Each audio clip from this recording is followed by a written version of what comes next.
Hello, and welcome to the first episode of Game News Sundays, brought to you by Coop Productions, written by Sparks and Bower Ranger. In today's episode, we'll be talking about the new Halo Reach Deliver Hope trailer that makes everyone question, why isn't there a movie yet? Also on the menu is the new Castlevania Harmony of Despair game, a new World of War expansion, a quick look at Portal 2, the Crysis 2 special editions, the newly released RUSE demo, The Legend of Zelda Skyward Sword for the Wii, and we'll be taking a closer look at an upcoming RPG costume quest. A couple of days ago, Bungie released a new Halo Reach trailer to the public called Deliver Hope. This trailer featured Kat, one of the Noble team members who can be seen running across the battlefield. This trailer is absolutely stunning. It not only looks fantastic, it sounds great as well. This trailer really makes us wonder why they haven't made this into a kick-ass movie. In other news, Konami has released a new Castlevania game called Harmony of Despair. The game includes a co-op mode, where you and a friend can battle different bosses throughout the game. There is also a versus mode, where you can battle other players in the Castlevania universe. This game is exclusively available on the Xbox Live Arcade and will cost you $15 US. It sounds far-fetched, but are you getting tired of World of Warcraft? Well fans, you'll be glad to hear that a new expansion is heading our way. World of Warcraft CATACLYSM looks to be a promising expansion, introducing a lot of game style changes, such as level cap being raised from 80 to 85, new monsters, zones, quests, and new secondary skills, changes to most if not all of the map. The new changes have been rumoured to either make or break the game.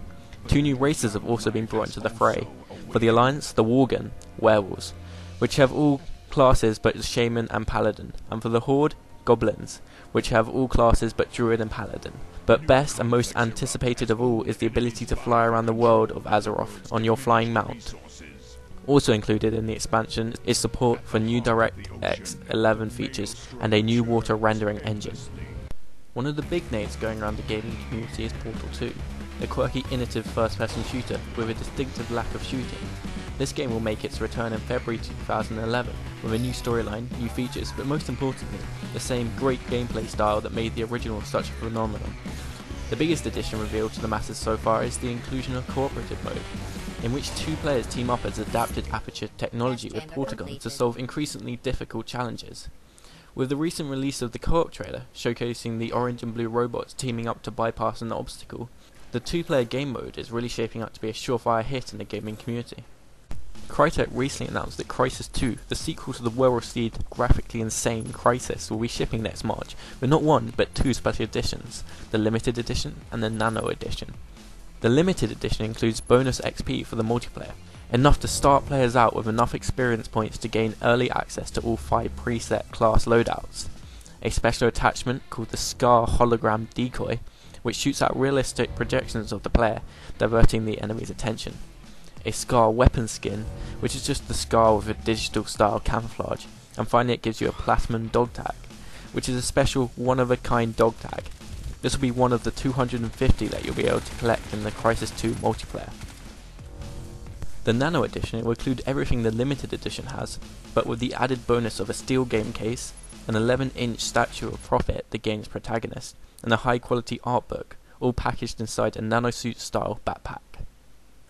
There is also news from the RTS genre. The new Ubisoft game RUSE is only weeks away from release, so in order to gather an audience, a single-player demo has been released. I took it upon myself to try out this demo. RUSE's main gameplay niche is the ability and encouragement to use spontaneous and creative tactics to hammer your opponents into submission on the battlefield.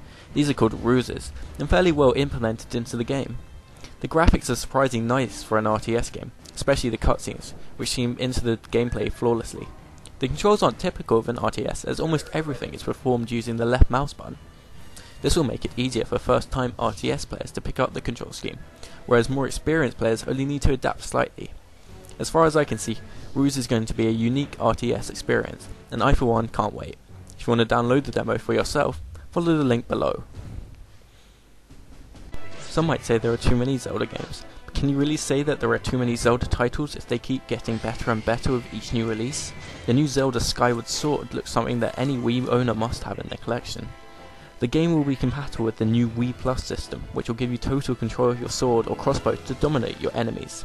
Be sure to look for this title when it hits the shelves in 2011. Lastly for today's episode, Costume Quest is an upcoming adventure role-playing game developed by Double Fine, which looks like a promising title to play with you and a few friends. The game takes place during Halloween, and you take your sister trick-or-treating. A monster dressed as a candy cane kidnaps her, you must get her back. Sounds rather childish and generic, but it will keep you busy for quite a while since it promises to be rather addicting. This game will be available for the PS3 and Xbox 360 on October 31st, 2010. That is all for this episode of Game News Sundays. Thanks for watching, and be sure to watch episode 2 next week.